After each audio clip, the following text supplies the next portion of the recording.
नमस्कार दोस्तों, स्वागत है आप सभी का महायोग टीवी चैनल में। इस वीडियो में हम बात करने वाले हैं चैत्र नवरात्रि से जुड़ी समस्त जानकारी। साथ में हम बताएंगे आपको चैत्र नवरात्रि में अगर आप इस पेड़ की पूजा कर लेते हैं, इस पेड़ की जड़ की पूजा कर लेते हैं तो मन कर चलिए आपका भाग्य साथ में आसमान पर होकर आप जो मांगोगे आपको वही प्राप्त होगा। इसलिए इस वीडियो को आप पूरा ही देखें, आधा अधूरा ना देखें, क्योंकि अधूरा ज्ञान हमेशा ही खतरनाक होता है।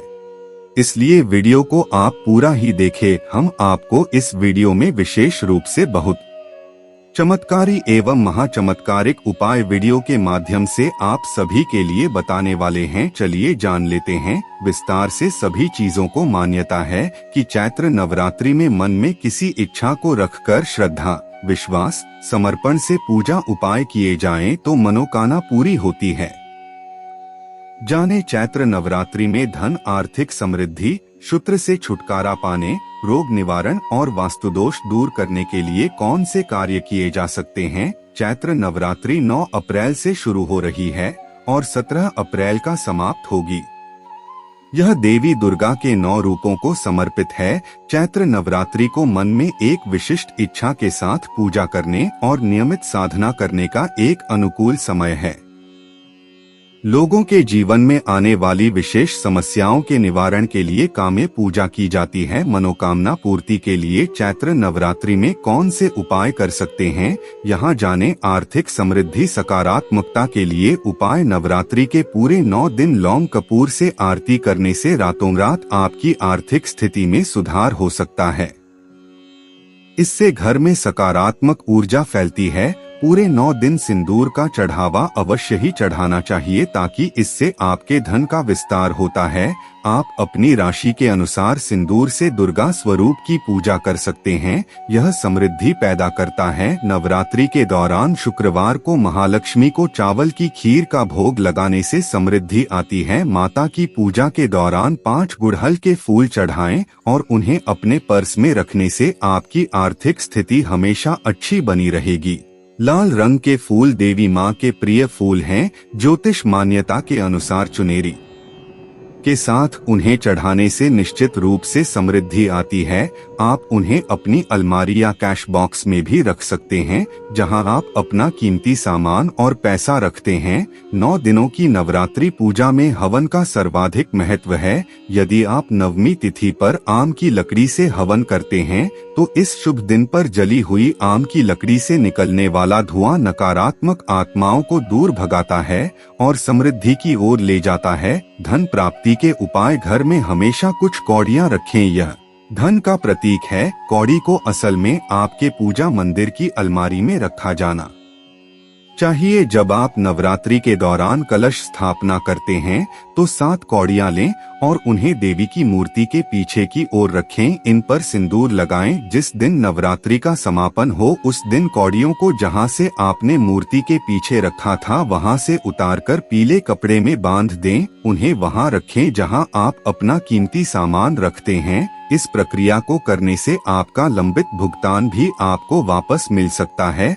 अपेक्षित और अप्रत्याशित चैनलों के माध्यम से आय के कई रास्ते या स्रोत खुलेंगे। पूरे 9 दिन उपवास करने की सलाह दी जाती है। हालांकि यदि यह संभव नहीं है तो पहले, चौथे और 8वें दिन उपवास करने की सोच सकते हैं। यह शांति और समृद्धि सुनिश्चित करता है। मनोकामना पूर्ति के उपाय। पूरे 9 दिन नवार्ण मंत्र का जाप करते हुए दिया जलाएं। नवार्ण मंत्र भौतिक और आध्यात्मिक सभी प्रकार के लाभ देता है। इसका जाप ओम ऐं क्लीं चामुंडाय विच्चे के रूप में किया जाना चाहिए। नवरात्रि के पूरे 9 दिनों तक एक लाल चुनरी में 5 प्रकार के सूखे मेवे चढ़ाएं और देवी को अर्पित करें। इस प्रसाद को आप बाद में भी ग्रहण कर सकते हैं। इससे आपकी लंबे समय से चली आ रही मनोकामना पूरी होगी। घट स्थापना के दिन कलश को ईशान कोण में ही स्थापित करना चाहिए। इससे घर में समृद्धि बढ़ती है। शत्रु रोग का नाश करने के उपाय। नवरात्रि में देवी के लिए अखंड दिया नैऋत्य कोण में जलाएं। वास्तु दोष स्वतः ही दूर हो जाता है। परिवार के सदस्यों के रोग दूर हो जाते हैं, शत्रुओं का नाश हो जाता है और सुख समृद्धि की प्राप्ति होती है। वास्तु दोष दूर करने के उपाय। नवरात्रि समापन के बाद घर में कन्या पूजन करें। कन्याओं को श्रद्धापूर्वक भोजन कराएं और अपने बजट में उन्हें दक्षिणा दें। इससे वे सभी वास्तु दोष दूर हो जाते हैं जो आपकी समृद्धि और शांति में बाधा बन रहे हैं। पूरे 9 दिनों की अवधि में घर के मुख्य द्वार से पूजा कक्ष की ओर लक्ष्मी के चरणों के चिन्ह खींचे। इससे धन कई गुना बढ़ जाता है। लंबे समय तक घर में सुख समृद्धि के लिए ये उपाय आजमा सकते हैं। देवी दुर्गा सदा दयालु हैं, जो आपकी शक्ति बढ़ाती हैं। ये सारे उपाय विश्वास और समर्पण के साथ करने की सलाह दी जाती है। चलिए अब जान लेते हैं पेड़ से जुड़े धार्मिक उपाय, जिसे हम और एक अपनी मनोकामना को अवश्य पूर्ण कर सकते हैं। इसलिए आप इस वीडियो को पूरा ही देखें। और दोस्तों, अभी तक आपने महायोग टीवी चैनल को सब्सक्राइब ना किया हो तो जरूर कर ले। चलिए जान लेते हैं। नीम के पेड़ में देवी दुर्गा का वास होता है, इसलिए नीम के पेड़ को शुद्ध और गुणकारी पेड़ माना जाता है। नीम का पेड़ धरती पर किसी वरदान से कम नहीं है। आइए जानें इसकी अन्य खूबियां। ज्योतिष शास्त्र में नीम का संबंध शनि और केतु से जोड़ा गया है, इसलिए दोनों ग्रहों की शांति के लिए अपने घर में नीम का पेड़ लगाना शुभ माना जाता है। नीम की लकड़ी से हवन करने से शनि की शांति होती है और इसके पत्तों को जल में डालकर स्नान करने से केतु संबंधित समस्याएं दूर हो जाती हैं। नीम के पेड़ में गणेश जी का वास है और माँ दुर्गा का भी, इसलिए नीम के पेड़ को काफी जगह नीमारी देवी के नाम से भी जाना जाता है। नीम को संस्कृत में निम भी कहते हैं। यह वृक्ष अपने औषधीय गुणों के कारण पारंपरिक इलाज में बहुपयोगी सिद्ध माना जाता है। चरक संहिता और सुश्रुत संहिता जैसे प्राचीन चिकित्सा ग्रंथों में भी नीम इसका उल्लेख किया गया है। नीम के पेड़ का औषधीय के साथ साथ कई धार्मिक महत्व भी है।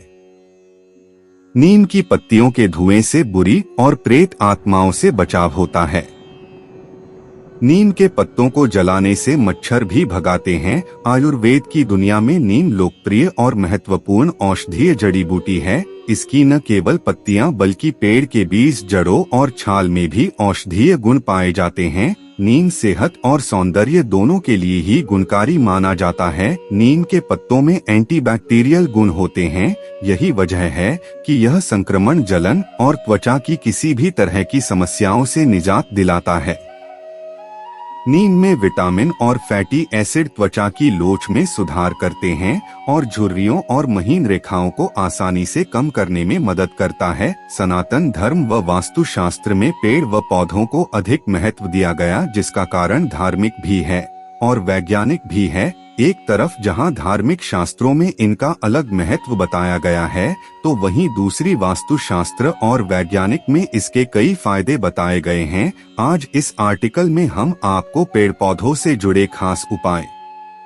वैसे तो हिंदू धर्म में बहुत से पेड़ ऐसे हैं जिनका बहुत अधिक महत्व माना गया है, परंतु आज जिसके बारे में हम बात करने जा रहे हैं वो है नीम का पेड़। नीम के पेड़ को भी शास्त्रों में खास महत्व दिया है। नीम पेड़ का संबंध मंगल ग्रह के साथ साथ शनि व केतु ग्रह से भी जोड़ा गया है। इतना ही नहीं, नीम के पेड़ में कई शक्तियों का वास माना गया है। ऐसे में ज्योतिष शास्त्र में नीम पेड़ से जुड़े बहुत से ऐसे खास उपायों का वर्णन किया गया है जो आपके जीवन की हर परेशानी को चुटकियों में दूर देगा। तो आइए जानते हैं माध्यम से नीम पेड़ से जुड़े चमत्कारी उपायों के बारे में। शास्त्रों में नीम के पेड़ को साक्षात मंगल ग्रह का स्वरूप माना गया है। ऐसे में आप इस पेड़ को घर की दक्षिण दिशा में लगाएं व उसकी नियमित रूप से सेवा करें, शुभ परिणाम मिलते रहेंगे। तो वही ज्योतिष मान्यताओं के अनुसार मंगलवार के दिन नीम के पेड़ की पूजा करने से बजरंगबली अत्यंत प्रसन्न होते हैं।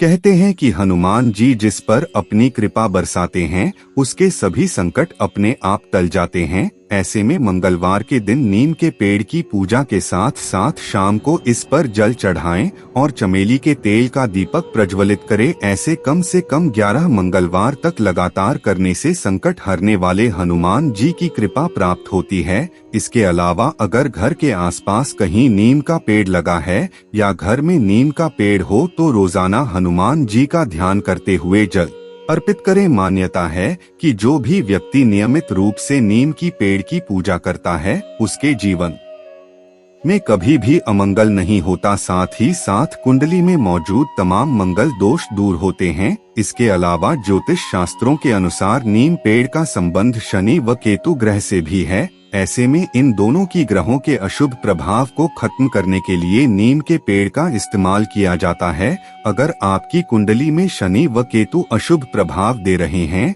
तो घर में नीम का पेड़ अवश्य लगाएं। अगर आपके शनि की 7.5 चल रही है तो इसके अशुभ प्रभावों से छुटकारा पाने के लिए नीम की लकड़ियों का हवन जरूर करवाएं। इससे शनि ग्रह शांत होता है, इसलिए हो सके तो सप्ताह में एक बार हवन में नीम की लकड़ी का इस्तेमाल जरूर करें। इतना ही नहीं, अगर कुंडली में शनि की महादशा चल रही है तो नीम की लकड़ी की माला बनाकर धारण करें। इससे शनि की पीड़ा से मुक्ति मिलेगी। साथ ही साथ नीम पेड़ की पूजा करने और इसकी दातुन करने से भी शनि से जुड़े दोष कुंडली में समाप्त होते हैं व शुभ फलों की प्राप्ति होती है। अगर आप कुंडली में केतु ग्रह अशुभ स्थिति में है तो जातक को जीवन में कई समस्याओं का सामना करना पड़ता है। घर में झगड़ा बढ़ने लगते हैं, पिता के साथ संबंध अच्छे नहीं रहते, तो ऐसे में केतु ग्रह को शांत करने के लिए नीम की पत्तियों का रस निकालकर नहाने वाले जल में मिलाकर रोजाना स्नान करें। ऐसा करने से आपकी हर समस्या से छुटकारा मिलेगा। अगर किसी व्यक्ति की कुंडली में पितृ दोष हो तो वह घर के दक्षिण या फिर वायव्य कोण यानी कि उत्तर पश्चिम के मध्य भाग में नीम का पेड़ जरूर लगवाएं। ऐसे करने से पितृ दोष से मुक्ति मिलने के साथ पितरों का आशीर्वाद हमेशा बना रहता है। जिन जातकों का जन्म उत्तराभाद्रपद नक्षत्र में हुआ हो या जिस मनुष्य की मकर या कुंभ राशि है उन्हें नीम का पेड़ जरूर लगाना चाहिए। मान्यता है कि इन दोनों राशियों के नीम का पेड़ लगाना शुभ फलदायी रहता है, साथ ही उनके प्रगति और मान सम्मान में वृद्धि होती है।